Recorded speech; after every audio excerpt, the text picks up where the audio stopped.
요엘서 3장 14절서부터 21절까지 말씀을 본문으로 읽었고요. 설교의 제목은 주님이 시온에 거하신다라는 제목으로 말씀을 나눌 겁니다. 오늘이 요엘서의 마지막 부분입니다. 요엘서가 3장이에요. 3장이고 길지 않지만 여러분들이 요엘서 이제 좀 읽어보셔서 아실 거예요. 계속해서 나오는 말이 여호와의 날입니다. 주의 날, 여호와의 날. 신약 성경에서도 계속해서 나오는 소위 말하는 그런 개념입니다. 여호와의 날이 임할 거예요. 여호와의 날이 가까울 거예요. 여호와의 날이 임합니다. 이 이야기를 요엘이 이렇게 저렇게 설명합니다. 재앙이 왔죠. 메뚜기가 옵니다. 사람들은 그냥 재앙이 왔나 보다, 그러면 우리는 여호와께서 우리를 구원하실 여호와의 날을 기다리면 되나 보다 라고 생각하겠는데, 그러니 꾹 참고 어떻게 피하면서 견디면서 그날을 기다리면 된다라고 생각하겠지만, 요엘은 그렇게 얘기하지 않습니다. 재앙이 올 때, 메뚜기 재앙이 오고 무엇이든지 그 재앙이 올 때 너희들은 울라고 얘기합니다. 울어라, 울어라. 다 우는 거죠. 제사장도 울고 농부들도 울고 세상이 다 웁니다. 왜냐하면 재앙이라는 건 그렇게 끔찍하고 참혹한 일이기 때문에 그렇습니다. 여호와의 날이 올 거니까 그래도 그냥 잘 견디면 되는 것 아닙니까? 요엘이 하는 말은 무서워요. 아니, 그렇지 않다는 거죠. 그 메뚜기 앞에서 소리를 지르며 메뚜기들을 이끌고 있는 게 여호와예요. 어쩌면 그 메뚜기 재앙으로 오는 바로 그날이 여호와의 날이에요. 더 기다릴 여호와의 날은 없어요. 하나님이 때리시는 거다. 그럼 어떻게 하는 겁니까? 이제 끝입니까? 끝이라고도 할 수 있어요. 하지만 딱 하나, 남은 건 하나입니다. 여호와께서 늘 하셨던 것처럼 너희가 회개하고 돌아오라는 그 말씀이 들리는 겁니다. 우리가 돌아가면 이 모든 재앙이 끝납니까? 그건 모릅니다. 요엘이 말하는 거야. 그건 모른다. 혹시 여호와께서 돌이키실까? 하지만 우리가 이 여호와의 날이라고 하는 그 날의 주인이 되신 여호와가 어떤 분인지를 우리가 조금은 알아요. 그분은 그냥 불쑥불쑥 그 안에서요, 마음의 중심이 불타오르시는 분이시고요, 그 마음이, 그 사랑하는 자들을 향한 긍휼이, 그 자비하심이 꿈틀거리시는 분이십니다. 그냥 여호와의 날이 올 때는 하나님이 괜히 그렇게 하셨겠습니까? 모든 이유, 충분한 이유가 있으니 재앙을 내리셔서요. 그러니 모든 이유에 있어서는 더 이상 설명할 게 없습니다. 하지만 우리가 바라고 기대할 수 있는 건 하나, 여호와 우리 하나님, 우리 주님의 그 배 안에서 꿈틀거리는 주님의 자비하심과 긍휼하심입니다. 레함이라고 그래가지고요, 주님의 자비하심을 우리의 내장, 특히 엄마들의 자궁에 비유를 해요. 엄마들이 아이를 갖고 있는 아기 집입니다. 남자들은 잘 몰라요. 아니, 남자들도 알아요. 아이를 가지면 뱃속에서 아이가 이렇게 꿈틀꿈틀 하겠죠. 꿈틀꿈틀 할 때마다 그 아이를 향한 엄마의 마음, 이런 거가 자비와 긍휼이라는데, 남자들은 아무래도 알기가 좀 어렵습니다. 아마 여기 여자분들, 우리 여자 성도님들은 아실 거예요. 뭔가 뱃속에서 아이가 꿈틀할 때 내가 이 아이를 위해서 뭘 할 수 있을지에 대한 생각이에요. 그냥 모든 걸 다 할 수 있을 것 같죠. 그냥 이 아이의 삶, 생명을 위해서 어떻게 할 수 없는 뭔가 그런 느낌이 자비와 긍휼입니다. 하나님이 여호와의 날 우리에게 재앙을 이 땅에 내려놓으셨을 때, 그것도 자기 백성들에게 재앙을 주셨을 때는 이유 없이 그러지 않으셨을 거예요. 모든 이유는 다 충족된 겁니다. 재앙 끝낼 수 있어요. 하지만 그날이 여호와의 날이고 그 재앙을 가져다 주시는 분이 여호와 우리 주님이시고, 그 주님의 자비와 긍휼이 있음을 우리는 알기에 그것 하나 붙잡고 뭐 해야 됩니까? 돌아서는 거죠. 다시 여호와께로 돌아서는 거죠. 혹시라도 여호와께서 이것들을 돌이키실까? 너희들 그 마음으로 돌아서라 라고 제안을 합니다. 그 제안에 놀랍게도 하나님은 어쩌면 하나님이 그것 때문에 놀림 받으시면 안 돼요. 하나님이 그것 때문에 이용당하시면 안 됩니다. 그것들을 이용하려는 사람들은 나쁜 사람이에요. 정말로 악한 사람이에요. 하지만 여호와께서는 어떻게 하셔요? 그 자비와 긍휼로 그 마음의 중심이 뜨거워지셔서 이스라엘을 회복하십니다. 이스라엘 회복하시는 그 이야기예요. 하지만 또 하나님은 하실 일을 하시죠. 여호와의 날, 그 날은 하나님이 심판하시는 날이라는 것이 변함이 없습니다. 지난주에 우리가 여호사밧 골짜기에 대해서 얘기를 들었어요. 하나님이 열방을 다 부르십니다. 열방을 여호사밧 골짜기로 모으셔요. 사람들이 불러서 여호와 하나님이 불러서 모아지기도 하지만, 사실은 사람들이 지들이 여호와를 대적하며 여호사밧 골짜기로 오기도 합니다. 서로 이야기하는 거죠. 너희들 칼을 만들자고, 너희들 보습으로 칼을 만들고 너희들 낫으로 창을 만들어서 여호사밧 골짜기 그리로 가자고 하나님을 대적하며 달려 나옵니다. 하나님을 대적하는 길, 뭔가 자기들이 이기는 길이라고 오지만 사실은 그곳은 여호사밧 골짜기입니다. 하나님이 불러 모으신다고도 얘기하셔요. 자기들이 제 발로도 걸어옵니다. 하나님이 심판하시겠다고 하셔요. 그리고 세상은 하나님의 심판의 자리로 자기들이 나옵니다. 악을 행하며 나옵니다. 하나님을 대적하며 나옵니다. 서로 격려하면서 그 자리까지 나와요. 하지만 그 자리는 여호사밧 골짜기, 주님께서 심판하시는 골짜기입니다. 그 이야기가 지난주 우리가 읽었던 말씀이에요. 거기 이 모든 악이 점점 더 관영하여져서 이제는 낫을 써야 될 때가 온 거죠. 포도주 틀은 가득 찼고 포도주 독은 넘쳐 흐릅니다. 이제는 더 이상 기다릴 시간은 없어요. 이제 낫을 써라, 이제는 거두자라고 말씀하시는 여호와의 날, 그 여호와의 날이 있습니다. 오늘 14장부터 읽을 건데요, 14장에도 여호와의 날이 시작이 되죠. 14절 보시면 사람이 많으며 판결 골짜기에, 사람이 많으며 판결 골짜기에 여호와의 날이 가까움이로다. 판결 골짜기, 그 골짜기에는 사람이 점점점 많이 옵니다. 이상하죠? 하나님을 대적하는 사람들은 점점 많아져요. 하지만 그 많아진다는 건 하나님의 심판의 날이 가까워 온다는 뜻입니다. 세상이 점점 더 악해지고요, 세상이 점점 더 하나님의 말씀에서 멀어져 가고, 말도 안 되는 이야기들을 정말로 말이 되는 것 마냥 그렇게 말하는 세상들, 하나님의 선하심에 반역하는 이들이 점점 더 많아져 판결의 골짜기에 사람들이 점점 더 많아져 갑니다. 그때는 어떤 때요? 여호와의 날이 가까워 오는 때입니다. 세상이 늘 그런 것 아닙니까? 예, 세상이 늘 그런 식으로 갑니다. 그리고 지난주에도 말씀드렸지만 지금은 점점 더 그 판결 골짜기에 사람들이 많아지는 시간들이에요. 전에는 하나님의 말씀과 반대되는 것들을 사람들이 그래도 꺼림직하게라도 생각했어요. 하지만 이제는 하나님 말씀에 반대되는 것에 대해서 꺼림직하게 생각하지 않습니다. 오히려 자랑하는 거죠. 하나님은 칼을 쳐서 보습을 만들라고, 창을 쳐서 낫을 만들라고, 여호와의 말씀 앞에 그렇게 두려움으로 나오는 사람들, 칼을 쳐서 보습을 만들고 그리고 창을 쳐서 낫을 만들며 주 앞에 나올 거라고 기대하시는데, 사람들은 오히려 하나님 앞에 반대로 나오죠. 낫을 쳐서 창을 만들고 보습을 쳐서 칼을 만들며 나옵니다. 하나님 말씀에 반대하면서 나와요. 그냥 뻔뻔하게 나오는 거죠. 예전에는 하나님의 뜻을 사람들이 어렴풋이라도 양심에 가지고 살았어요. 그러니 돈이 제일이다 라는 이야기를 사람들은 그렇게 뻔뻔하게 못했습니다. 돈이 좋아도 어떤 사람들은 정말로 돈이 별로 좋지 않은 사람도 많았고요, 돈이 많아도 돈이 많은 것에 대해서 자랑할 일이 아니라고들 생각하며 살았어요. 꿈만 같죠? 언제 그런 일이 있었을까? 가만히 생각해보면 모든 선생들이 그렇게 가르쳤습니다. 돈이 중요한 거 아니고, 세상에 누구도 돈이 세상에서 제일 좋은 거다라고 감히 말하지 못하고 살았어요. 하지만 이제는 아니에요. 이제는 너도 나도 다 돈이 제일이라고 얘기하고, 돈이 제일이라고 말하지 않는 사람들을 뭐라고 얘기해요? 저건 가짜들이고 저건 거짓말쟁이들이고, 그리고 핍박하고 진 누르려고 합니다.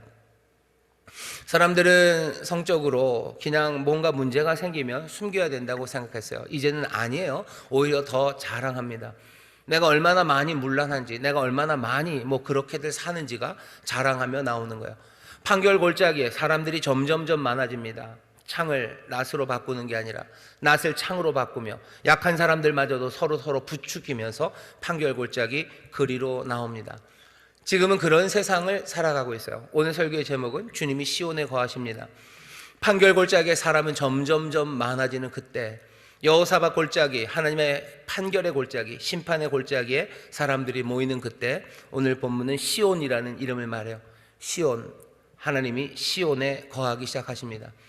판결 골짜기에 사람들은 모이고 하나님은 시온에 앉으셔요. 시온에서 거하십니다. 시온에 오십니다. 자, 이게 무슨 뜻인지 보시죠. 여호와의 날이 가까워옵니다. 사람들이 그렇게 오는 그 시간에 15절 보시면 해와 달이 캄캄하며 별들이 그 빛을 거두도다. 사람들이 이렇게 악을 행하며 나옵니다. 여호와의 날, 그날은 어떤 날이에요? 이제 여호와께서 스스로 행하시고 다스리시고 주관하시는 날입니다. 주님이 늘 다스리시고 주님이 늘 행하셨지만 여호와의 날은 그것이 분명하게 드러나는 날입니다. 요에서 1장 2장에서 여호와의 날은요, 이스라엘을 심판하는 걸로 드러나셨어요. 하나님이 주관하고 다스리시는데 언제 이스라엘을 심판하시는 그 일로 여호와의 다스리심이 분명해지는 것, 그것이 여호와의 날입니다. 3장은 좀 달라요. 이스라엘을 심판하시는 게 아니라 열방을 심판하십니다. 열방을 심판하심으로 여호와 하나님, 우리 주님의 다스리심, 그리고 우리 주님의 행하심이 분명히 드러나는 날, 그날이 여호와의 날입니다. 온 땅의 주관자가 누군지 명백하고 아주 명료하게 드러나는 날, 그날이 여호와의 날, 주의 날입니다. 지금은 세상을 주님이 다스린다는 게 명백하게 드러나지는 않아요. 믿음의 눈으로 봐야 돼요. 그것도 정말로 믿음의 눈으로 보는 사람들, 그 사람들이 주의 다스림을 보겠지만 정말로 주의 날이 올 때는 세상 모든 것들이 이 세상을 다스리는 이가 누군지 그 주님을 보게 되는 날입니다. 이스라엘을 심판하며 여호와의 날, 주님이 다스림을 드러내시고 열방을 심판하시며 주님이 다스리심을 드러낼 거예요. 그날이 점점 가까웁니다. 그날은 해와 달이 캄캄하고 별들이 그 빛을 거두게 될 겁니다. 세상이 캄캄해질 거예요. 세상이 캄캄해진다는 거 뭐 멸망이 가까웠다 뭐 이런 뜻도 있지만, 우리가 요에서를 읽었기 때문에 앞에 한번 나왔던 적이 있죠. 깜깜해질 때가 있습니다. 메뚜기 때로 온 세상이 캄캄해졌었어요. 온 세상이 캄캄해지고 깜깜해집니다. 아무것도 보이지 않을 만큼 메뚜기들이 오죠. 그 메뚜기 재앙의 시간, 그 세상이 캄캄해지는 시간은 여호와의 날, 주님이 오셔서 일하시는 시간입니다. 온 땅 가운데 임하시는 하나님의 임재는 늘 그렇게 해와 달이 어두워지고 그리고 별들도 빛을 잃는 방식으로 임합니다. 결국 15절에 말하는 건 무슨 말이에요? 하나님이 임하신다는 거죠. 하나님이 임재하신다. 늘 이런 식으로 설명하셔요. 이사야서 13장에도 13장 10절에도 여호와의 날이 임할 때 해들은 빛을 잃을 거예요. 달들도 빛을 잃을 겁니다. 캄캄해질 거예요. 왜? 주님이 오실 때는 그렇습니다. 주님이 임하신다, 주님이 임하신다 라고 말씀하시는 겁니다. 오늘 설교의 제목이 주님이 시온에 거하실 거예요. 주님이 오십니다. 주의 날, 여호와의 날은 점점 가까워요. 여러분들, 하늘과 땅이 어두워지고 하늘의 별빛들, 하늘의 달과 해가 어두워지는 그 시간들을 보게 될 겁니다. 그 시간은 두려움의 시간인 것 같지만 그 시간은 어떤 시간입니까? 여호와 하나님이 임재하시는 그런 시간입니다. 사람들이 그렇게 말할 때가 있어요. 세상이 캄캄해진다 라고 말하죠. 뭔가 절망이 깊어질 때 세상이 깜깜해지고 앞이 캄캄해진다고 말합니다. 여러분들, 앞이 캄캄해지고 세상이 어두워지고 세상이 빛을 잃을 때 세상이 망하나 보다라고 세상 사람들은 생각할지 몰라요. 하지만 우리는 그렇게 생각하지 않습니다. 해와 달이 빛을 잃고 별도 어두워지는 그 시간들, 세상이 캄캄해지는 그 시간에 우리는 어떻게 생각하셔야 돼요? 주님이 임하시는 시간이에요. 사람들은 세상이 어두워진다고 두려워 떨고 있을 때 여러분들 마음속 깊이 여기 있는 이 말씀을 새겨두셔요.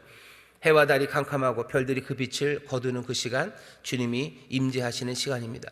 주의 임재를 기다리시고 주의 역사하심을 기다리셔. 두렵고 떨리는 일들이 있을 겁니다. 하지만 주님이 다스리시고 또 주님이 역사하시는 시간입니다. 그러니 이 땅을 살아가는 주의 백성들은 어쩌면 해와 달이 어두워지고 별들이 빛을 잃는 그런 캄캄함의 자리에서 낭망하고 정말로 절망하고 그리고 모든 삶을 포기하는 것이 아니라 오히려 조용히 주님을 기다릴 수 있는 믿음의 사람들이 바로 우리들인 줄 믿습니다. 대한민국을 보면 점점 어두워져만 가는 것 같습니다. 이러면 어떻게 될까 싶죠. 절망 그리고 슬픔이 우리 가운데 있을지 몰라요. 하지만 이날은 주님이 임재하시는 날입니다.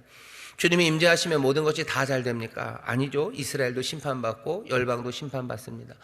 이렇게 우리나라가 혼란하다가 어떻게 될지 모릅니다. 어떻게 될지 몰라요. 정말로 전쟁이 날지도 모르고 뭐 내전이 날지도 모르고 뭐 어떻게 될지 모릅니다. 하지만 우리가 믿는 바는 뭐예요? 주님이 함께 하시고 주님이 다스리시고 주님이 역사하시며 그 다가오는 여러 가지 일들과 펼쳐질 일들 앞에서 여러분들 두려워하고 그리고 절망하고 그것 때문에 뭐 허튼 짓들이죠.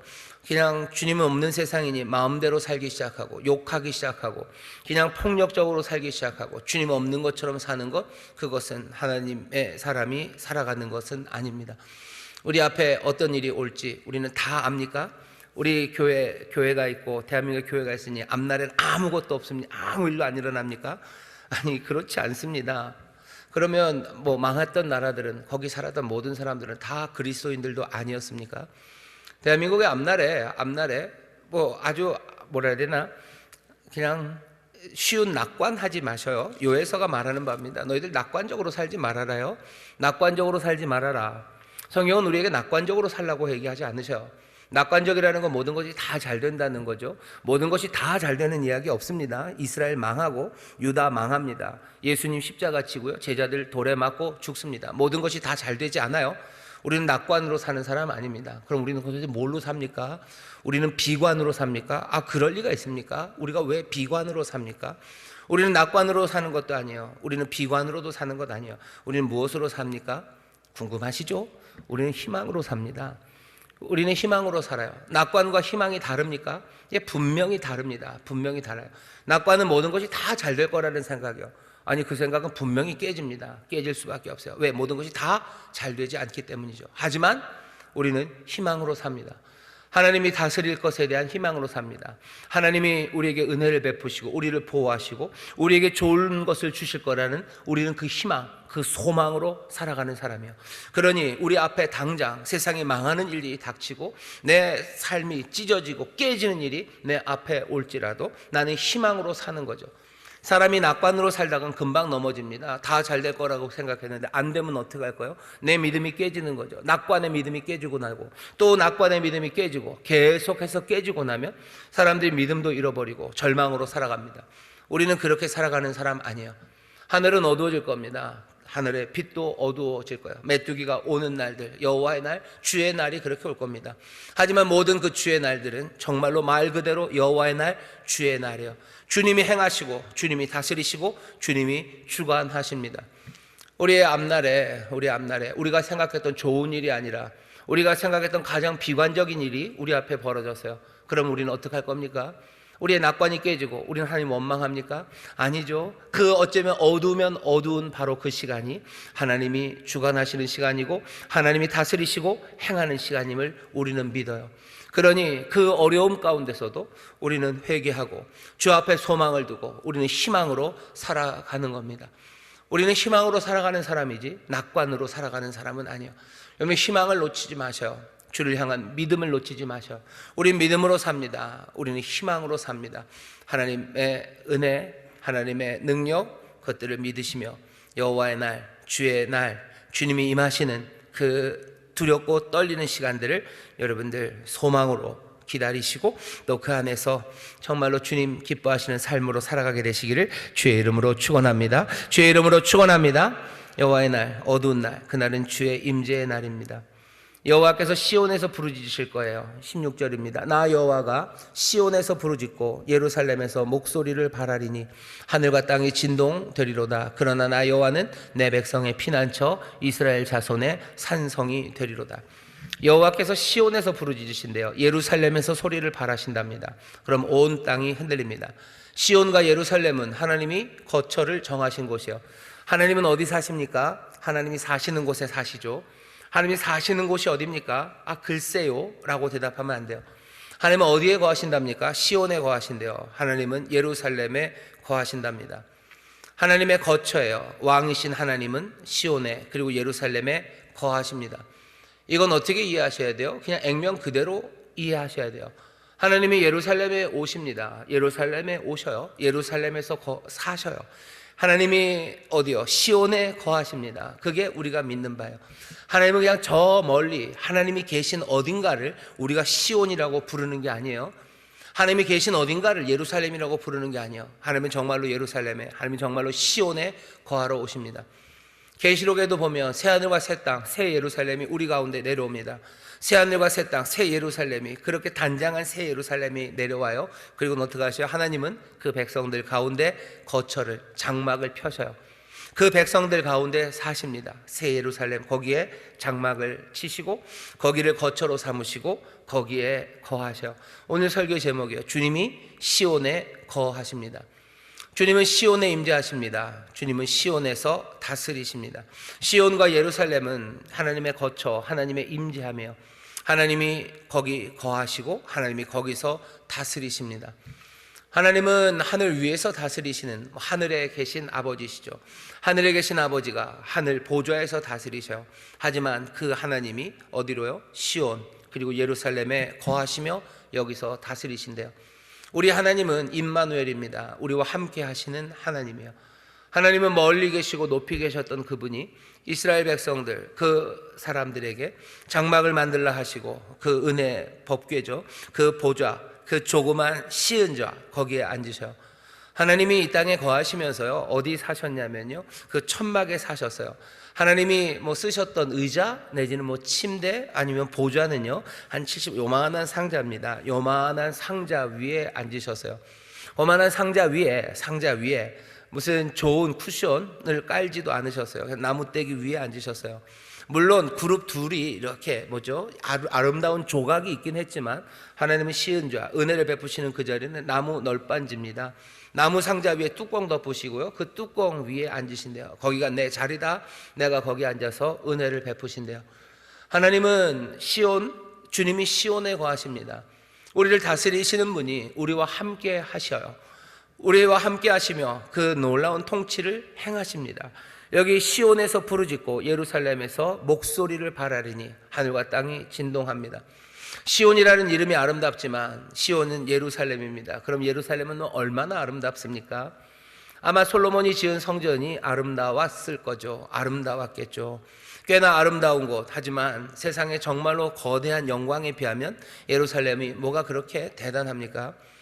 예루살렘 예루살렘 돌이 있어요. 예루살렘 돌, 우리 교회 1층 로비에 있는 색깔이 맞춘다고 맞췄는데 제가 예루살렘에 가본 적이 없어서 그 색깔이 맞는지 모르겠는데, 예루살렘의 그 돌 색깔이 그렇게 약간 노란 그 돌이랍니다. 그 석회암들이 있는데요, 그 산 위에 예루살렘이 있어요.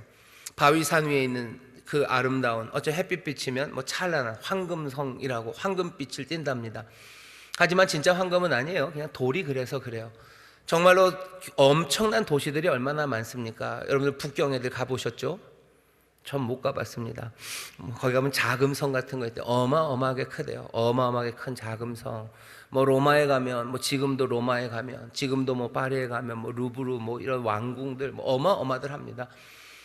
예루살렘이 아름다우면 얼마나 아름답겠습니까? 그 바위산, 황량한 벌판에 우뚝 솟은 바위산, 거기 그곳 하나요. 하나님은 시온, 거기에서 부르짖으신대요. 하나님은 거기서 거하시며 세상을 다스리신답니다. 하나님이 시온에서 외치신대요. 예루살렘 그곳에서 부르짖으신대요. 온 세상을 향한 통치, 온 세상을 향한 다스림, 하나님은 그곳에서 그 일을 하셔요. 하나님은 우리 가운데 계시며, 하지만 우리 가운데 계신 그분이라 하여서 정말로 하나님이 쪼그러들고 아무것도 아닌 분이 아니에요. 이 요만한 널판지 위에 앉아 계시다 해서 그분을 무시하는 것, 그건 감당할 수 없는 결과를 초래할 겁니다. 그분은 널빤지에 앉아서 세상을 다스리셔요. 이 땅에 오신 구원자, 온 세상을 만드신 이는 갈릴리 한 청년으로 오셔서 그렇게 처참하게 찢어진 몰골로 십자가 위에 달리셨어요. 하지만 그분이 온 세상을 다스리시는 주님이십니다. 주님은 시온에 거하셔요. 시온에 거하십니다. 주님은 예루살렘에서 소리를 발하셔요. 우리의 삶이 연약하고 우리의 삶이 미미합니다. 하지만 주께서 우리 안에 거하신다고 하셔요. 여러분, 그 말이 무슨 말인지 한번 잘 생각해 보셔야 돼요. 널빤지 위에 앉으셨던 그분은 어쩌면 우리에게도 오실 수도 있을 것 같아요. 우리도 부족하고 어쩌면 우리 엎드리면 우리도 그냥 널빤지만 할 겁니다. 한 75cm 이 정도 되겠죠? 여러분들 등판 길이가 한 그 정도 되지 않겠습니까? 제 등판은 그렇게 될 것 같아요. 제가 다리는 짧고 허리가 길어서요, 75cm가 충분히 나올 것 같은데 요만큼 내가 엎드리면 그 위에 앉으실 것 같아요. 내가 영접하면 내 안에 들어오실 것 같아요. 그냥 그 법궤라는 그 사이즈가 아마 그 사이즈 같습니다. 그 사이즈 위에 앉으셔서 온 세상을 다스리셔요. 우리에게 오셔서 소리를 발하시고 우리에게 오셔서 부르짖으시는 그분이 계셔. 시온에 거하시는 분, 그 예루살렘에 거하시는 분, 그분이 외치며 세상을 다스리십니다. 하늘과 땅이 진동합니다. 우리에게 오신 주님, 우리가 모신 주님, 우리를 사랑하셔서 우리와 늘 함께 하시고 내 말이 너희 안에, 너희가 내 안에라고 하셨던 바로 그분이 어떤 분인지 보셔야 돼요. 그분은 세상을 진동하시는 분이에요. 그분은 하늘과 땅을 흔드시는 분입니다. 그분이 우리 가운데 거하셔. 주님이 시온에 거하십니다. 그러면 어떻게 됩니까? 모든 세상은 흔들리고 하늘은 어두워지겠으나 그러나 나 여호와는 내 백성의 피난처 이스라엘 자손의 산성이 되리로다. 주님이 시온에 거하십니다. 그러면 벌어지는 일 첫 번째는요, 내 백성 그리고 내 사람들의 산성이 되시고 피난처가 되신대요. 산성이 되시고 피난처가 된다고 선언하시는 분이십니다. 그러니 어떻게 되겠습니까? 우리는 안전합니다. 주님이 우리와 함께 하셔요. 그러니 여러분들 두려워 마십시오. 하늘이 어두워지고 땅이 어두워지고 별빛이 다 빛을 잃는, 어쩌면 여호와의 날, 모든 것들을 낙관할 수 없는, 어쩌고 두렵고 떨리는 일들이 우리 가운데 올 겁니다. 늘 이 말씀 생각하면 하박국 생각이 나요. 주의 일을 수년 내에 부응하소서. 주님이 무슨 일을 하실 건데요? 주님이 이스라엘을 완전히 박살내러 오실 겁니다. 여호와의 날, 이스라엘을 짓밟으시는 그날이요, 그날 여호와여, 그날이 속히 오게 하시라고, 수년 내에 이 일을 행하시라고, 여호와의 날 오셔서 다스리시라고 하박국이 기도해요. 그러면서도 기도할 수밖에 없죠. 진노 중이라도 주여 긍휼을 잊지 마시라고. 그렇게 어려움이 와도 나는 기뻐할 거라고, 어려움이 와도 난 여호와로 인하여 기뻐하고 난 여호와로 인하여 즐거워할 거라고, 주께서 내게 힘을 주셔서 나로 나의 높은 곳을 다니게 하시라고, 주님만이 나의 구원이시라고 하박국이 찬송합니다. 시온에 임하시는 그분, 주님이 내게 임하셔. 주님이 내 산성, 내 피난처가 되십니다. 여호와의 날, 두려운 날이 올지라도 주께서 시온에 거하시고 주께서 역사하시니 시온 백성, 주님과 함께 하시는 이들 주님이 지키시고 주님이 보호하여 주실 줄 믿습니다. 주님이 피난처가 되시고 주님이 산성이 되실 줄 믿습니다. 그럼 나는 한 개도 안 다칩니까? 아니, 그런 얘기는 아니겠죠. 나는 그때 배 안 고픕니까? 그렇지 않겠죠. 내 무화과 나무도 마르고 내 포도밭에도 소출이 없을 겁니다. 나도 배고프고 나도 아프고 나도 상처받을 거예요. 하지만 주님이 나의 피난처가 되시고 나의 산성이 되십니다. 힘들고 어려운 시간들, 그 시간에도 내가 하나님 앞에 간구하며 기도하고 내가 주 안에 거하기 시작할 때 주님이 나를 지키시고 또 주님이 나를 살려내실 것을 여러분들 믿으시기를 주의 이름으로 축원합니다. 하나님이 사랑하는 자들을 위해서 예비하신 은혜예요. 내가 배고픈 가운데도, 그 아픔과 그리고 실패 가운데 내가 괴로울 때도 하나님이 나를 어떻게 지키시고 나를 어떻게 살리실지, 하나님의 그 놀라운 은혜와 그 지혜, 그 능력을 기대하셔요. 사람이 생각하는 것, 그리고 사람이 계획하는 것, 그것과는 비교할 수 없도록 우리를 지키시고 또 우리를 보호하실 그 하나님의 지혜와 능력을 우리는 믿습니다. 시온에 주님이 앉으셔서요, 여호와의 날 두렵고 떨리는 일이 올지라도 주님이 우리를 보호하여 주실 줄 믿습니다. 보호하여 주실 줄 믿습니다. 보호하여 주셔, 분명히 보호하여 주십니다. 이 보호하는 일은 어떤 식으로 이루어지냐면요, 17절입니다. 그런즉 너희가 나는 내 성산 시온에 거하는 너희 하나님 여호와인 줄 알 것이라.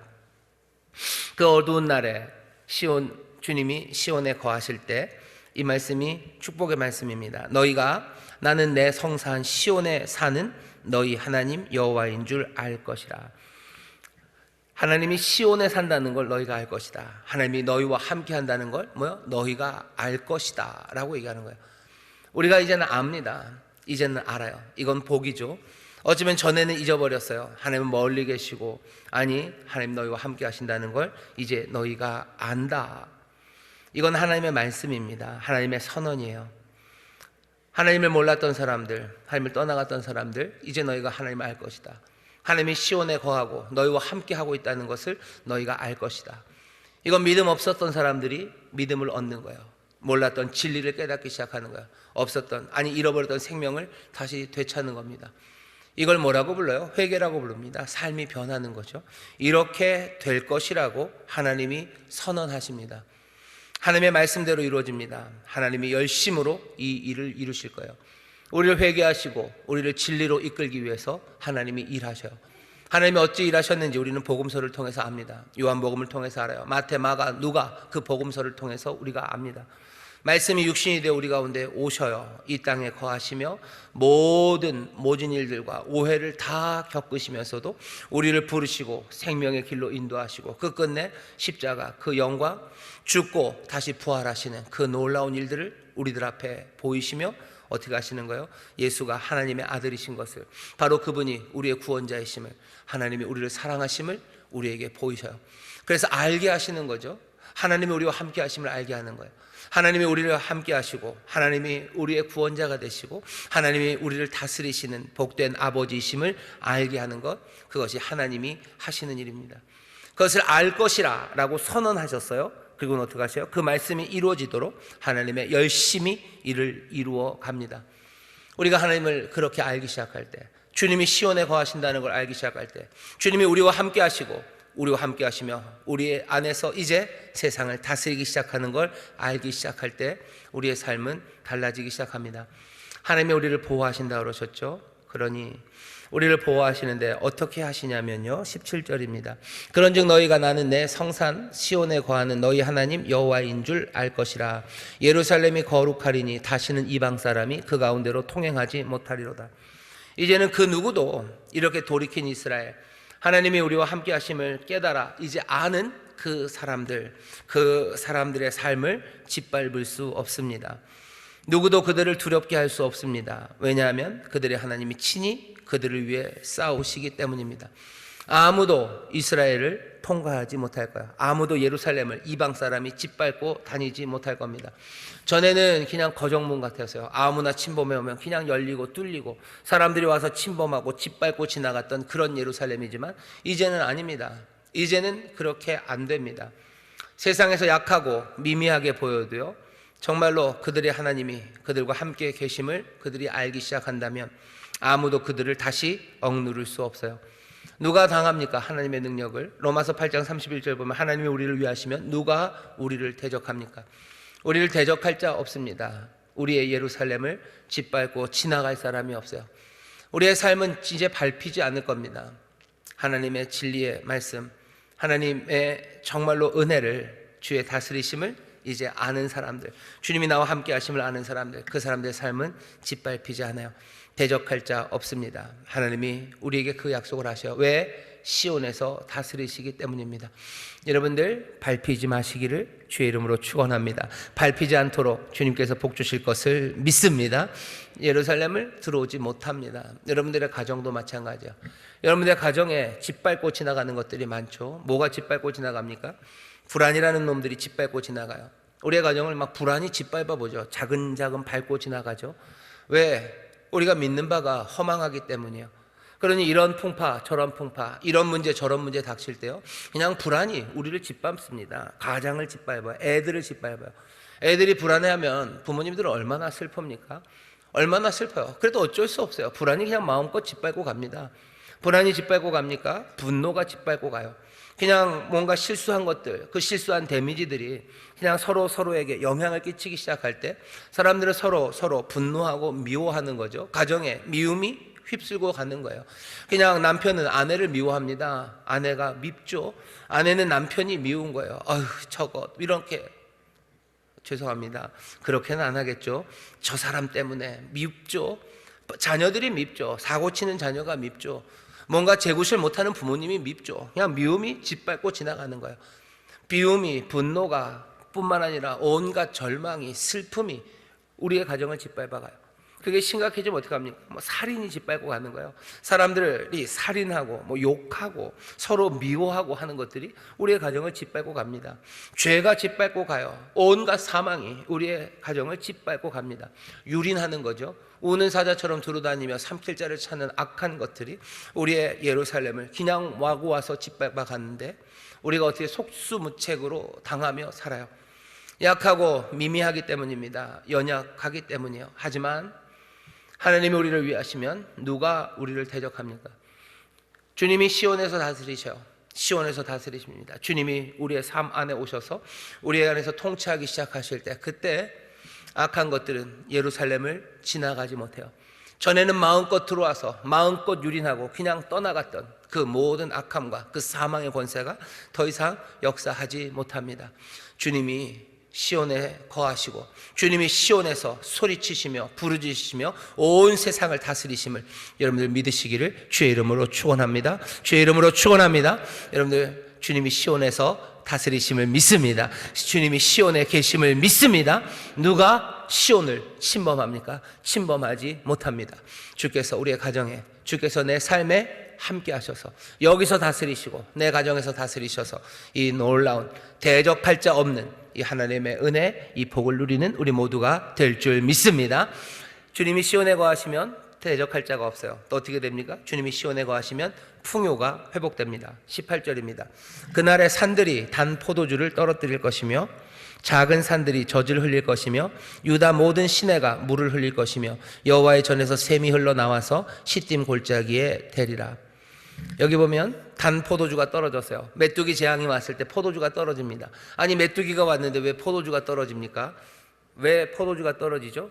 메뚜기가 와서 포도를 다 먹었죠. 그러니 포도주를 담글 수가 없는 거예요. 그러니까 그렇게 얘기하시면 곤란해요. 메뚜기가 왔는데 왜 포도주가 없어지지? 메뚜기가 포도주를 먹나? 그럼 생각이 참 짧으신 거죠. 뭐 놀리거나 비난할 마음은 없었습니다. 하나님이 그것들을 다 뒤집으셔요. 단 포도주가 이제 점점점 많아집니다. 메뚜기로 인해서 포도주 없어졌어요. 하지만 이제는 아닙니다. 이제는 산들이 포도주를 뚝뚝 흘려요. 그냥 산마다 그냥 흐드러지게 꽃들이 피고 산마다 그냥 주렁주렁 나무마다 열매 맺게 하셔서 그냥 뚝뚝뚝뚝 포도주가 떨어지는 것 같은 그 놀라운 풍요와 회복이 임하기 시작하는 겁니다. 작은 산들엔 우유가 흘러 넘치는 것 같아요. 산들마다 소들이 양들이 가득하고요. 거기서 소 젖자는 소리들, 그래서 즐거운 소리들이 가득합니다. 모든 것들이 황폐했던 그것들을 하나님이 몽땅 다 풍요로 회복시키시기 시작하는 거예요. 하나님의 통치, 하나님이 오셔서 다스리기 시작하시면요, 세상 전체가 변하기 시작합니다. 주님이 시온에 거하시면 세상이 변해요. 주님이 내 안에 거하시면 내 삶 안에 풍요가 달라집니다. 웃지 못했던 황폐했던 얼굴들이요, 아주 밝은 미소로 가득 채지기 시작해요. 필러를 넣어야 될 필요도 없어요. 보톡스를 맞아야 될 필요도 없어요. 내 삶의 풍요, 그 풍요를 가져다 주기 시작하셔. 기쁨이 가득하게 하셔. 기쁨과 즐거움을 위해서 이것저것 그 기쁨을 얻기 위해 구걸하러 다닐 필요도 없고, 그것을 사기 위해서 이리저리 두리번거릴 필요도 없습니다. 주님이 시온에 거하시면 그 시온은 풍요가 회복되기 시작합니다. 우리의 가정에 기쁨을 찾기 위해서, 우리 가정에 웃음을 찾아내기 위해서 이 사람 저 사람에게 돌아다니고 이것저것 사러 구걸하며 다닐 필요 없습니다. 주님이 시온에 거하시고 주님이 시온에서 다스리시기 시작하면 우리의 삶의 풍요가 회복되기 시작해요. 재앙으로 인하여 사라졌던 단 포도주가 흘러내리기 시작하고요, 작은 산들에는 우유가 넘치기 시작합니다. 에덴에서 흘러나왔던 그 강이 동산 전체를 다 적셨던 것처럼요, 여기 모든 시내가 물을 흘리기 시작해요. 샘들이 솟아납니다. 에스겔서 47장 보면 성전 그 문 틈에서 나온 그 물이 계속해서 동쪽으로 흘러가기 시작하죠. 동쪽으로 남쪽으로 흘러 어디까지? 그 사해바다를 생명의 바다로 만드는 놀라운 환상을 보게 하시는데, 주께서 시온에 거하시면 그때부터 물들이 흐르기 시작합니다. 에덴에서 강이 4개가 발원해요. 4개의 강이 흘러서요, 온 동산을 다 적셔갑니다. 에덴의 꿈이죠. 물이 흐릅니다. 물이 흘러서 생명의 기대와 그리고 생명의 소망들이 가득하기 시작해요. 주님이 시온에 거하시면, 주님이 오셔서 임재하셔서 다스리기 시작하시면, 큰 소리로 외치고 주께서 부르짖기 시작하시면 세상은 어두워지고 세상은 심판, 어쩌면 그 두려움에 떨지 모르나 분명하게 하시는 말씀이에요. 여기 여호와를 아는 사람들, 주가 시온에 거함을 아는 시온 백성들에게는 하나님이 이 놀라운 풍요의 회복을 주십니다. 여호와께서 왕으로 통치하시는 세상, 그 세상은 정말로 회복되고 풍요가 넘치는 세상입니다. 어두운 세상, 낙관할 수 없는 세상이 우리 앞에 올 겁니다. 하지만 주님이 시온에 거하시면 풍요의 회복을 우리에게 노래하게 하죠. 2025년 모든 것들이 다 잘 될 거고 사람들이 기대하는 것처럼 다 잘 된다. 아니요, 그렇게 말 못합니다. 그렇게 낙관적으로 살지 않아요. 우린 뭘로 살아요? 희망으로 삽니다. 주님이 우리를 지키시니 대적할 자가 없을 거라는 희망이에요. 예루살렘을 짓밟을 자가 없을 거라는 희망입니다. 주께서 우리에게 풍요의 회복을 가져다 줄 거라는 희망이에요.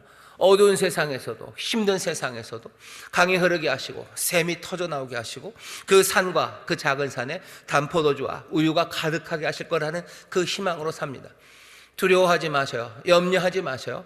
어렵고 힘든 시간 와도 우리가 주 앞으로 돌아가고 주님이 시온에서 다스리실 때, 주님이 시온에서 부르짖으시고 주님이 시온에서 외치기 시작하실 때 주께서 사랑하는 이들에게 이 놀라운 희망의 말씀을 오늘 우리에게 주시니 여러분들 이 풍요의 회복을 마음의 희망으로 품으시기를 주의 이름으로 축원합니다. 주의 이름으로 축원합니다. 이 희망뿐만은 아닙니다. 19절입니다. 이러한 놀라운 회복은요, 심판을 수반합니다. 심판과 함께 옵니다. 19절 보시면 그러나 애굽은 황무지가 되겠고 에돔은 황무한 들이 되리니 이는 그들이 유다 자손에게 강포를 행하여 무죄한 죄를 그 땅에 흘렸음이라. 유다는 영원히 있겠고 예루살렘은 대대로 있으리로다. 유다는 영원하고 예루살렘은 영원할 겁니다. 하지만 에돔과 애굽은 황폐해질 거예요. 전에 유다와 예루살렘이 황폐했지만 이제 하나님께서 회복하시죠. 하지만 그 회복과 반대되는 수반하는 일, 같이 일어나는 일은 애굽과 에돔의 황폐함입니다. 왜 이렇게 하십니까? 그냥 하나님이 몽땅 다 예루살렘도 회복하시고 애굽도 회복하시고 에돔도 회복하시고 그게 더 좋지 않겠습니까? 라고 사람들은 생각할지도 몰라요. 하지만 그게 더 좋은 건 아닙니다. 이스라엘을 회복하시는 하나님, 이스라엘을 회복하시지만 에돔과 애굽은 황무지가 될 거예요. 애굽과 에돔이 황무지가 되는 이유는 다른 이유 아닙니다. 그들이 유다 자손에게 강포를 행했기 때문이에요. 다시 읽겠습니다. 그러나 애굽은 황무지가 되겠고 에돔은 황무한 들이 되리니 이는 그들이 유다 자손에게 강포를 행하여 무죄한 죄를 그 땅에 흘렸습니다. 애굽과 에돔이 황폐해지는 건 이스라엘에게 잘못했기 때문이요, 강포를 행했기 때문이요. 그럼 우리는 이제 그렇게 생각할 수 있어요. 아, 그래, 하나님의 백성에게 악한 일을 하는 애들은 벌을 받겠구나 라고 생각하면 우리의 생각이 짧습니다. 왜냐하면 하나님의 백성에게 악한 일을 하는 사람은 벌을 받는 게 아니라 악을 행하는 사람은 벌을 받는 거예요. 왜 그렇죠? 이스라엘도 강포를 행하면 하나님이 벌을 주시기 때문이에요. 애굽이 이스라엘에게 강포를 행했기 때문에 벌을 주시는 거라면 이스라엘이 강포를 행한 거에 대해서는 벌 안 주셔도 되겠죠. 하지만 아닙니다. 하나님이 이스라엘의 강포에 대해서도 이스라엘을 벌 주셔요. 그런데 하나님의 공의는 어떻게 이루어집니까? 하나님 모든 강포에 대해서 하나님은 벌 주시는 하나님이셔요. 애굽이 이스라엘에게 강포를 행했습니까? 당연히 해도 된다고 생각했겠죠. 왜? 자기들 힘이 세니까.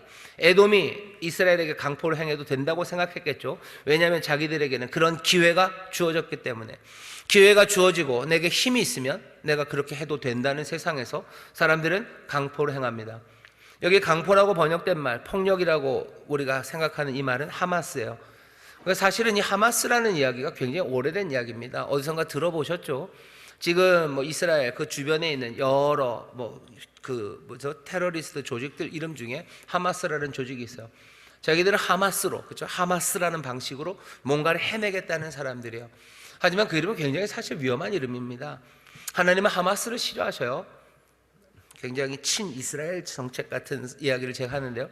아니, 하나님은 강포, 폭력을 싫어하셔요. 그 폭력이 애굽에 이스라엘에게 행한 것이건 이스라엘이 이스라엘에게 행한 것이건 그건 다 마찬가지입니다. 아니, 이스라엘이고 애굽이고 그런 이름 없을 때라도 하나님은 그것들 싫어하셔요. 노아 시대에 온 세상에 가득한 하마스 때문에 하나님이 세상을 심판하셨어요. 6장 11절 13절 보면요, 세상에 뭐가 가득해요? 강포, 하마스가 가득해요. 그러니 하나님이 그 모든 것들을 쓸어내십니다. 이스라엘에 가득한 하마스, 그 폭력 때문에 하나님이 그들의 나라를 멸망시키신 거예요. 예레미야서 6장, 20장, 늘 그렇습니다. 아모스, 우리가 다음에 아모스를 읽을 텐데요. 하나님이 이스라엘을 왜 깨뜨리셨어요? 왜 유다를 쫓아내셨어요? 그들이 강포했기 때문이요. 하마스가 그들에게 있었기 때문입니다. 하나님이 모든 것들을 회복하시는 그때는 어떻게 될까요? 하마스가 사라질 겁니다. 이사야서 60장 18절이요. 하나님이 이스라엘을 회복하시는 그때는 하마스, 그 폭력이 없어질 거예요. 하나님이 시온에서 다스리십니다. 시온에서 다스리실 때 우리가 보게 될 일은 뭡니까? 하나님의 모든 폭력, 그 폭력으로 말미암아 생긴 그 모든 것들을 다 다시 갚아내실 거예요. 주님이 시온에 거하시면 주님은 피 흘림을 갚으실 겁니다. 21절이요. 내가 전에는 그들의 피 흘림 당한 것을 갚아주지 아니하였거니와 이제는 갚아주리니 이는 나 여호와가 시온에 거함이니라. 주님이 시온에 거하신다는 건 무슨 뜻이냐면요, 피 흘림을 갚으신다는 이야기입니다. 주님이 시온에 거하신다는 건 처음에 무슨 뜻이었어요? 우리를 지키신다는 뜻이셨어요. 그죠? 우리를 지키시죠. 우리를 짓밟지 않게 하시죠. 우리에게 대적들이 침범하지 못하게 하셔. 주님이 시온에 거하시면 그렇습니다. 주님이 시온에 거하시면 우리의 풍요를 회복시키실 거예요. 그리고 주님이 시온에 거하신다는 의미는 피 흘림을 갚으십니다. 하나님이 이전에 원수 갚지 않았던 이스라엘의 피, 그 피를 이제 갚아 주시겠다고 말씀하시는 겁니다. 21절에 그렇게 돼 있죠. 내가 전에는 그들의 피 흘림 당한 것을 갚아주지 아니하였거니와 이제는 갚아주리니. 하나님은 늘 그렇게 얘기하셨어요. 복수는 나의 것이라고. 뭐 영화 제목이죠. 복수는 나의 것. 하나님이 하시는 말씀입니다. 갚는 건 내가 하겠다라고 얘기하셔요. 너희들은 갚지 말아라. 내가 갚는다라고 얘기하셔요. 충분히 이해가 됩니다. 그죠? 여러분들은 어떻겠어요? 여러분들 자녀들이 손에 피 묻히고 다니고 복수하러 다니고 안갚음하고 다니고 그러면 좋으시겠습니까? 내 자녀는 그러지 않기를 원하죠. 의로운 길, 정말로 밝은 길, 선한 길 걸어가길 원하죠. 부모는 어떻게 얘기해요? 내가 갚는다. 넌 그렇게 하지 말아라 라고 얘기를 해요. 하나님도 그렇게 말씀하셔요. 복수는 나의 것이라고 얘기하셨는데 현실에서는 정의가 구부러지고 억울한 사람들의 신원이 이루어지지 않을 것만 같습니다. 하나님도 인정하셔요. 내가 전에는 그들의 피 흘림을 당한 것을 갚아주지 아니하였거니와. 하나님이 갚지 않으셨다는 것에 대해서 발뺌하지 않으십니다. 내가 갚았는데. 아니요, 하나님이 갚지 않으셨대요. 하나님이 갚지 않으셨어요. 아직까지도 하나님이 나의 피 흘림에 대해서 내게 복수하라고 하지는 말 않으시고 내가 갚으신다고 하셨는데 아직 그 의가 이루어지지 않았습니까? 예, 하나님이 아직 안 하신 겁니다. 하나님은 네가 모르는 거다. 내가 다 했는데 니들이 모르는 거야 라고 하지 않으셔요. 그냥 솔직하게 얘기하셔요. 내가 갚지 않았답니다. 왜 갚지 않으셨어요? 왜 갚지 않으셨어요? 갚지 않으신 건 게을러서 갚지 않으신 건 아니에요. 신실하지 않으셔서 갚지 않으신 건 아닙니다. 하나님의 선하심이 그리고 하나님의 그 귀하신 지혜와 하나님의 긍휼하심이 어쩌면 우리를 향한 긍휼하심뿐만 아니라 세상을 향한 긍휼하심과 그 지혜가 어쩌면 그 갚는 시간, 그 시간을 늦춰놓으셨을 뿐이에요. 베드로는 뭐라고 그럽니까? 하나님이 게을러서 그러신 건 아니다. 하나님의 오래 참으심, 하나님의 사랑이 그렇게 한 거죠. 우리는 하나님의 사랑을 다 이해할 수는 없습니다. 그러니 빨리 갚아주시기를 우리는 늘 바라요. 하지만 우리는 그래도 조금씩 이해해 가는 거죠. 성숙해 가며 부모님을 이해해 가듯이 빨리 갚지 않으셔도 우리는 하나님을 조금씩 사랑하며 하나님의 사랑하심 때문에 그렇구나. 그게 뭡니까? 하나님을 향한 믿음, 신뢰가 점점 더 자라나는 겁니다. 하나님 말씀하신 바를 반드시 이루십니까? 이루십니다. 복수는 나의 것이라고 얘기하셨어요. 반드시 이루십니다.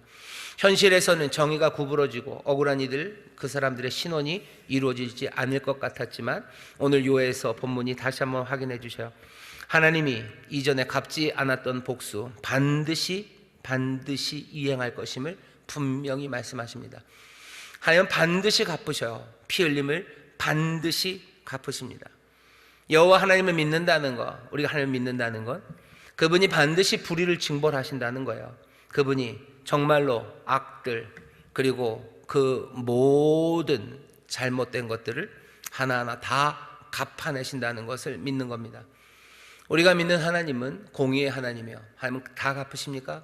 예, 끝까지 갚으십니다. 지금 당장 그날이 이르지 않았고 우리 앞에 그것이 잘 보이지 않는다고 해도 우리는 반드시 원수 갚으신 하나님, 그 하나님을 신뢰합니다. 여러분들은 어떠셔요? 하나님 원수를 다 갚아주셨으면 좋겠습니까? 안 갚아주셨으면 좋겠습니까? 어떠셔요? 몰라요. 그냥 모릅니다. 그냥 예배를 빨리 끝내주세요. 그러시는 건가요? 하나님이 원수를 다 갚아주셨으면 좋겠어요? 원수를 안 갚아줬으면 좋겠어요? 아슬아슬하지요? 하나 분명한 건 하나님은 다 갚으십니다. 내가 이 세상에서 억울한 게 하나도 없는 사람은 그냥 혹시 내가 누구한테 잘못한 게 있어서 내가 하나님이 뭔가를 정말로 정리하시고 장부를 다시 정리하실 때 내가 당할 것 같다는 생각이 드시는 분이 있으세요. 그분들은 그냥 안 갚으시고 요거로 마무리하고 끝났으면 좋겠죠. 억울하고 눈물 나시는 분들은 아니죠. 말도 안 되죠. 하나님이 다 갚으셨으면 좋겠죠. 사람들의 생각은 다를지 몰라요. 하지만 하나님은 분명히 말씀하십니다. 다 갚으신대요. 의로운 능력의 하나님이십니다. 여호와께서 시온에 거하신다는 이야기는 하나님이 세상을 통치하시고 다스리시는 그분이 이 모든 것들을 다 바로잡으실 것, 그것을 우리에게 말씀해 주시는 겁니다. 하면 다 바로잡으실 거예요. 다 바로잡으실 거예요. 갑자기 떨리죠. 내가 누구를 피 흘린 일이 있었나? 내가 가진 힘으로 누구를 짓누른 적이 있었나? 내가 연약해서 늘 짓눌러진 것만 같지만 그래도 가만히 생각해보면 내가 어디선가 누군가를 짓눌렀던 적이 있는 것 같아요. 내가 말단의 직원이지만 그래도 내 뒤에 온 사람들, 아니면 내가 직장에서는 말단이지만 집에서는 그래도 포악하게 하면서 강포를, 하마스를 내가 행한 적이 있는 것 같아요. 내 부모님에게, 내 자녀에게, 아니면 내 아내에게, 내 남편에게 내가 하마스, 폭력을 행했던 일들 하나님 다 갚으십니다. 몽땅 다 갚으십니다. 그게 여호와께서, 주님이 시온에 거하신다는 의미요. 주님은 시온에 거하시며 다스리십니다. 그 다스리심에는 이 모든 피 흘림을 갚는 일이 있으셔요. 떨리죠. 어떻게 해야 됩니까? 어떻게 해야 됩니까? 방법은 하나밖에 없겠죠. 우리의 모든 죄악을 담당하시는 주님 앞에 우리가 나가는 수밖에 없어요. 내 모든 죄, 내 모든 죄악들, 내 모든 손에 가득한 피들, 그 모든 피를 가지고 주님 앞에 나가야 됩니다. 이사야서 보면 뭐라 그래요? 너희 손에 피 가득하다. 너희 손에 피 가득하다. 그러니 내가 너희 말 들을 수 없구나. 하지만 너희들 내게 나와서 변론하자. 너희 죄가 주홍 같고 너희 죄가 진홍 같을지라도 양털처럼 흰 눈처럼 희게 하시겠다고 주님이 약속을 하셔. 우리의 모든 피 흘림을 이제 다 회복해 하시려고, 우리를 사랑하시는 이가 우리를 하나님의 은혜 앞으로, 사하시는 은혜 앞으로 우리를 부르십니다. 주님이 시온에 거하셔요. 분명히 피 흘림을 갚으실 겁니다. 그 갚는 모든 것들을 어쩌면 우리 주님, 우리 예수 그리스도 어린 양에게 다 담당케 하시고 우리를 용서하려 하시는 거예요. 그게 싫은 사람들은 싫은 대로 나오면 됩니다. 자신 있으면 싫은 대로 나오면 됩니다. 예수의 죄사하심을 못 믿겠다는 거죠. 못 믿겠다는 거죠. 예수님의 죄사하심을 못 믿는다는 건 두 가지를 못 믿는, 하나님의 심판을 못 믿는다는 거예요. 그리고 자기가 죄인이라는 걸 믿을 수가 없다는 거죠. 내가 죄인임을 믿고 주의 심판을 믿는 사람들은 이 십자가, 이 대속의 은혜를요 기쁨으로 받아들이고 감사함으로 받아들일 겁니다. 세상에 그런 게 어딨냐라고 말하는 사람들, 그 사람들은 자기들의 죄임됨과 시온을 다스리는 주님이 심판하심을 믿지 못하는 거예요. 그럼 그대로 오면 됩니다. 하나님 그대로 온다고 해서 할 수 없죠. 그럼 그대로 판단하시면 돼요. 그 피 흘림에 대해서 피 흘림으로 대답하실 겁니다. 정말로 나는 피 흘림이 하나도 없었고 나는 정말로 하나님 앞에서 아무 죄도 없다 하는 사람들, 그냥 나오시면 돼요. 그냥 나오시면 됩니다. 정말로 그렇다면 하나님이 그 사람을 심판하지 않으실 겁니다. 하지만 그렇게 되지 않을 겁니다. 왜? 주님께서 말씀하시기 때문이에요. 의인이 하나도 없대요. 의인이 하나도 없다. 의인이 하나도 없네 라고 말씀하셔요. 다 예수를 믿고 다 이 구원 앞으로 나와라라고 부르신 건 예수님께서 벌써 가채점 한번 하신 거죠. 가채점 해봤더니 이건 아무것도 안 돼요. 그날 그 앞에 섰을 때 아무도 설 수 없어요. 그러니 여기 보혈의 공로 앞으로 나와서 죄 씻음 받고 너 그 예수의 피 공로로 주님 앞에 서라고 우리에게 말씀하시는 겁니다. 주님이 시온에서 거하셔요. 시온에서 다스리십니다. 주님이 우리 가운데 오셔요. 우리 가운데 오셔서 하시는 그 심판에 그 피 흘림을 갚으신다는 이야기는 우리에게 계속해서 어떻게 들려오는 겁니까? 공포로 들려오는 게 아니에요. 십자가 앞으로 나오라는 이야기로 들리는 거죠. 십자가 앞에 나와서 주의 은혜에 의지하고 너 이제 다른 삶을 살라는 이야기로 우리에게 들리는 겁니다. 이 이야기를 듣지 못하는 사람들은 결국은 마지막에 다 듣겠죠. 여호사밧 그 판결의 골짜기로 모여들겠죠. 거기에서 주 심판하시는 그분, 시온에서 판단하시는 그분 앞에 그들의 모든 하마스 그리고 피 흘림, 그 모든 것들을 갚으시는 하나님의 심판 앞에 서게 될 겁니다. 계시록을 보면 하나님이 심판 때 모든 성도들의 눈물을 닦아주셔요. 하지만 눈물을 닦아주시는 걸로만 끝나지 않습니다. 세상을 지배하고 다스리고 억압했던 모든 악의 세력들과 그 군대들을 다 영원히 하나님 심판하시고 멸하시는 일을 하시는 겁니다. 우리가 예수님 앞에 나갈 때 그냥 예수님 믿어요 라고 하는 걸로 천국 가는 건 아니겠죠. 그 심판을 믿고 그 심판하시는 주님 앞에서 늘 은혜를 구하며 뭐 하지 않는 거요? 포악을 행하지 않는 겁니다. 강포를 행한다는 거, 우리가 하마스를 행한다는 건 어쩌면 하나님을 고백하지 않는다는 거예요. 하나님은 하마스를 심판하신다 하시는데, 하나님은 폭력을 심판하신다는데 우리가 하나님을 믿는다고 하면서 폭력을, 그리고 그 하마스로 살아가는 것, 그것은 우리의 고백이 제대로 되지 않았다는 고백입니다. 우리 안에서 폭력이 제거되고 하마스, 하나하나 사라지게 하는 그 일들이 우리가 정말로 주를 믿고 주의 심판을 믿는다는 증거예요. 주님이 폭력을 심판하는 걸 믿기에 나는 내 삶에서 폭력을 제거하기 위해 삽니다. 이제껏 내 모든 죄악을 사하시고 나를 깨끗게 하셨으니 내가 이제 또 오늘부터 나는 폭력과 상관없는 삶, 그 삶을 살려고 하는 사람들, 그 사람들이 정말로 제대로 하나님을 믿는 사람들입니다. 주님이 시온에 거하십니다. 의미는 뭐예요? 주님이 시온에 거하십니다. 이제 그러니 주를 믿는 이들, 주가 함께 하시는 이들, 그들은 대적할 자가 없어요. 두려워하지 마십시오. 주님이 우리의 풍요를 회복하십니다. 여러분들 소망하고 기대하셔요. 그리고 주님이 심판하십니다. 날마다 내 삶에 감사로, 또 내 삶에 간절한 겸손으로 죄를 제하고 폭력을 제하며 하나님 말씀대로 살아가는 시온 백성들 되시기를, 예루살렘의 백성들, 하나님 나라 백성들 되시기를 주의 이름으로 축원합니다. 주님이 시온에 거하십니다. 기뻐하셔요. 그리고 겸손함으로 주를 따르십시오. 주님이 우리 가운데 외치시는 큰 소리가 우리를 두렵게 하는 소리가 아니라 또 우리를 축복하시는 소리, 우리를 위해서 싸우시는 놀라우신 주님의 크고 웅장한 그 복된 음성이 되는 줄 믿습니다. 기도하겠습니다. 하나님 감사합니다. 주님 시온에 거하십니다. 우리 가운데 거하십니다. 주님, 세상 심판 자리에 오나 이제 우리에게 오시는 주님, 우리를 다스리시게 주가 주시는 풍요의 회복과 그 놀라운 승리와 또 삶의 변화를 우리가 놓치지 말게 하여 주옵시사. 이 재앙 많은 세상에, 이 흔들리는 세상에 정말로 시온 백성으로, 주의 백성으로 주님과 함께하는 하나님의 자녀들 되게 하여 주옵소서. 감사드리며 예수님 이름으로 기도하옵나이다. 아멘.